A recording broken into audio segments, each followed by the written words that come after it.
Problems on rebate on bills discounted.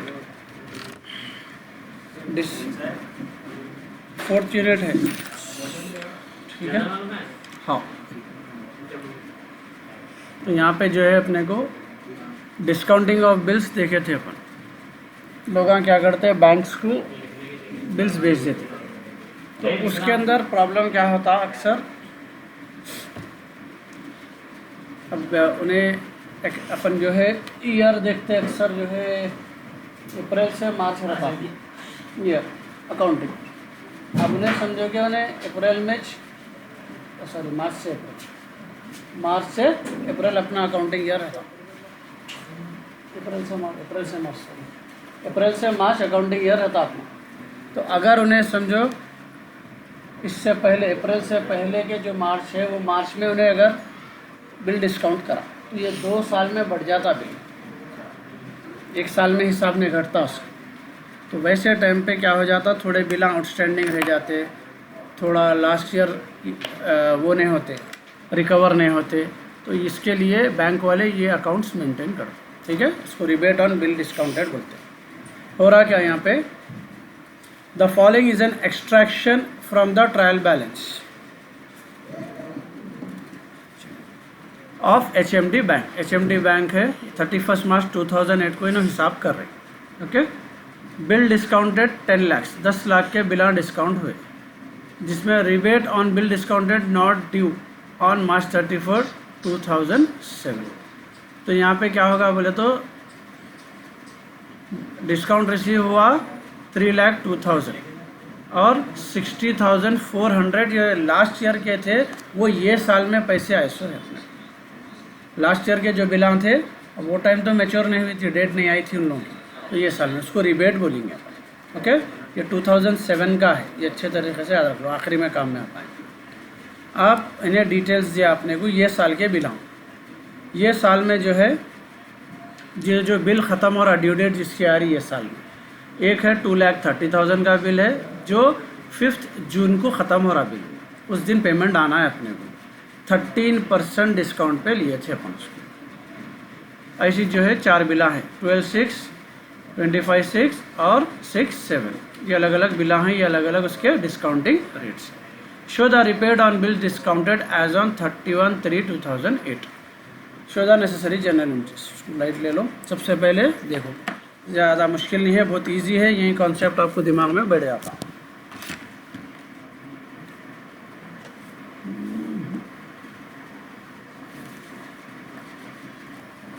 चलिए, सबसे पहले देखो यहाँ पे अपने को जो डेट दिया अपन डेट ले लिए, ओके। अब यहाँ पे क्या करें अपन, नंबर ऑफ डेज आफ्टर 31 मार्च 2008 का जो है अपना ईयर ख़त्म हो गया। ये हो रहा क्या, यहाँ पे देखो अपन कब तक हिसाब करें, 31 मार्च 2008, ये उन लोगों उसके बाद के बिला हैं, तो कितना अमाउंट अपना नियेगा वो कैलकुलेट कर रहे हैं। कहीं को ये अपने साल के बाद में ये जो है बिला मेच्योर हो रहे, जब पेमेंट होगा उसका, तो अपन कहाँ से डेट देखना, एक्स्ट्रा डेज कितने हो रहे, ठीक है। 31 मार्च तक तो अपने उसमें अकाउंट में है, 31 मार्च की डेट बात की देखना, जैसा कि यहाँ पे है। डेट क्या है अपने को, 5 जून 2008 है, ठीक है। 5 जून बोले तो 31 मार्च के बाद से अपने को अप्रैल के 30 डेज हो गए, मई के 31 डेज हो गए, जून के कहाँ तक जा रहे हैं अपन, 5 तक। ये 66 डेज एडवांस हो रहे हैं अपने एक्स्ट्रा, ये आ गए 66 डेज। डन। उसके बाद अमाउंट जो था बिल का अमाउंट डाल लिए, रेट डाल लिए, दिया है उन्हें। अब अमाउंट कितना हो रहा देखना, ये 13 से ×100 ये जो है अपने को कर लेना है, 13% इसका 29,900 अपने को इसके आना रहता। आई बात समझ में, 29,900 13% हो रहा, लेकिन 13% क्या रहता है, ये फुल ईयर का रहता। हमेशा जो भी परसेंटेज निकालते कितना रहता उन्हें, फुल ईयर। 2,30,000 का 13% बोला ना इन्हें, 13% हो रहा 32,900, लेकिन ये कहीं का रहेगा पूरे साल का, लेकिन अपने को कितने दिन का लेना है खाली। तो ये अमाउंट जो आया इसी को into days by total number of days. तो 5407 अपने को डिस्काउंटिंग का आने का रहता पैसा फर्स्ट बिल। ठीक है, सेकेंड बिल देखो कितने का दिया उन्हें, 1,06,000 का बिल है। डेट क्या आ रही है यहाँ पे, 12/6 सेम। अब 31 मार्च तक तो छोड़ देना, अप्रैल से शुरू करेंगे। अप्रैल के 30 डेज, उसके बाद मई के 31 डेज, जून के कितने आ रहे हैं 12 दिन, ये आ रहे हैं 73 डेज। ओके, परसेंटेज कितना दिया उन्हें 12। सबसे पहले 12% निकाल लेना, अमाउंट इंटू रेट बाई 100, 12% ये आ रहा, ये रहेगा फुल ईयर का।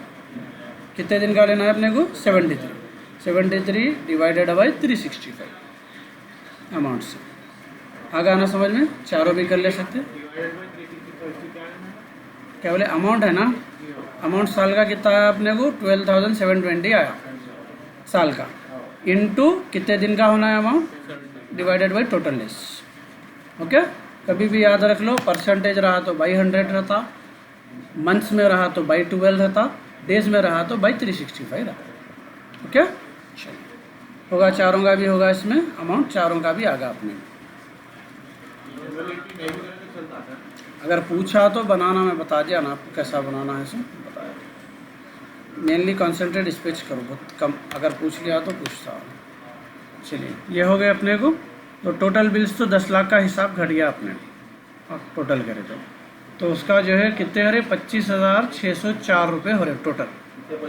इतने पैसे अपने को रुक रहे हो। आ गई बात समझ में। चलिए उसका हिसाब कैसा करेंगे लास्ट में, ये तो इजी है ना ये। नीचे जो है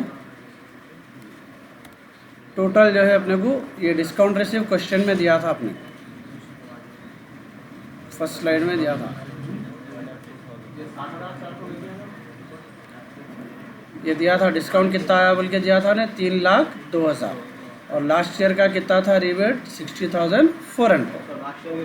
हाँ यहाँ पे देखो क्या कर रहा हूँ, 3,02,000 टोटल जो है 2008 का डिस्काउंट आना था अपने को। इसमें ये साल में लास्ट ईयर के अपने को 60,400 आ गए। मैं बोला था ना 2007 के जो पैसे थे 2008 में रिसीव हुए सोई प्रीवियस ईयर के, तो ऐड हो जाएंगे ना पैसे, ये ऐड हो गए। अब ये साल कितने नहीं आने वाले हैं अपने को 25,604 रुपये ये। अब ये साल तो नहीं आएंगे ना मार्च तक, ये अगले साल के वो आए वक्त की बात है, तो इसको क्या कर देंगे उसमें से माइनस हो गया, इतना ही डिस्काउंट।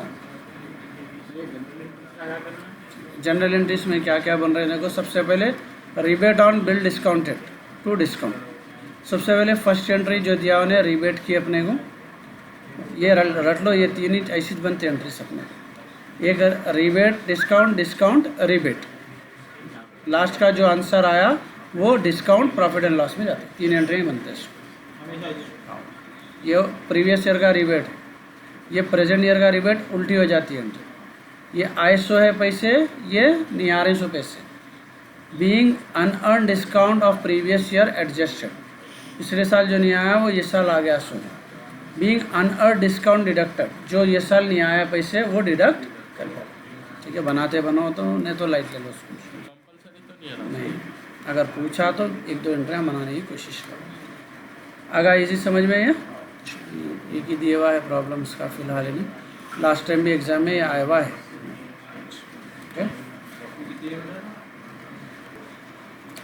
चलिए 4th यूनिट में जो है सेकंड पार्ट है अपना, जो है फाइनल अकाउंट के जो है शेड्यूल्स है। ये शेड्यूल्स याद करने का है एक्चुअली। शेड्यूल 1 है capital, reserve and surplus, deposit, borrowing, other liabilities. इससे हम एग्जैक्ट नंबर के साथ याद करना है इसको। Cash and balance. Schedule 7 balance with banks, investment, advances, fixed asset, other assets, contingent liabilities.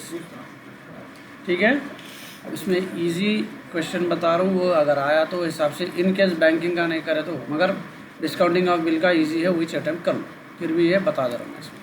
यहाँ क्वेश्चन दिया उन्हें, prepare balance sheet of Kotak limited. ठीक है, यहाँ पे capital, contingent liabilities, boring, advances. अब ये कौन से शेड्यूल में जाते ये याद रखना। सबसे पहले बैलेंस शीट। बैलेंस शीट में अपने को कैपिटल और लाइबिलिटीज़ ये जो है पूरम को अलग अलग कर देंगे। कैपिटल ये लाइबिलिटीज़ बोरिंग लाइबिलिटीज़ से अपने को, और जो है advances investment reserve and surplus liability है अदर लाइबिलिटीज़ से। ये पूरे लाइबिलिटीज़ को अलग करके यहाँ पे लेना। अब ये कौन से शेड्यूल नंबर में जाते हैं ये याद रखना है।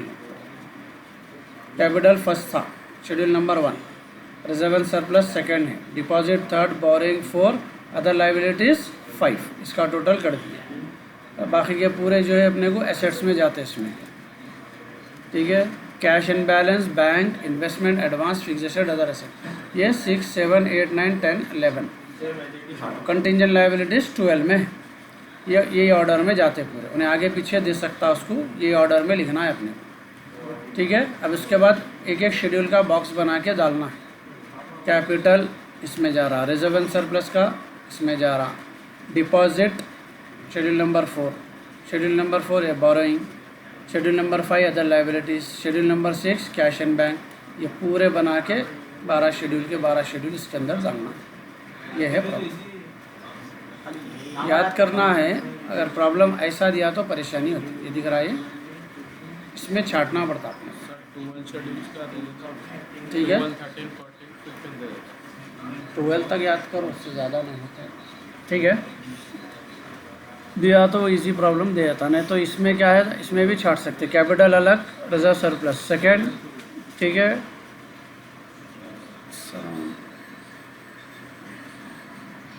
Borrowings third,